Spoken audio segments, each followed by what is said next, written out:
আসসালামু আলাইকুম। তুহিন এভিয়ারিতে আপনাদের সকলকে স্বাগতম। আপনারা দেখছেন যে আমি নতুন একটা গোল্ডেন ফিঞ্চ এনেছি, blue Gouldian, purple breast and red head. তো আমার একটা গোল্ডিয়ান ফিমেল অনেক দিন যাবৎ একা আছে, ইউলো গোল্ডিয়ান, আপনারা জানেন বা অনেকেই দেখেছেন। আমার ওইটার মেলটা অনেকদিন আগেই আনফর্চুনেটলি মারা গিয়েছে। তারপর আমি ওইটাকে অনেকদিন একা ছিল, তো আমি একটা ব্রিডিং সিজনও চলে গেছে। তো এবার আমি একটা গোল্ডেন মেল ম্যানেজ করেছি, এটাকে নিয়ে এসেছি আমি গতকালকে। তো এটা আমি ফিন্স কিংডম ফারুক ভাইয়ের বাসা থেকে, ওনার ফার্ম থেকে এনেছি। তো আমার এই পাখিটার জন্য সবাই দোয়া করবেন। এই পাখিটাকে আমি আপাতত কোয়ারেন্টাইনে রেখেছি, সপ্তাহখানেক বা 10-15 দিন আলাদা থাকবে।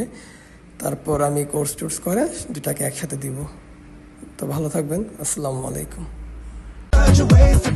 You could be my girl for sure.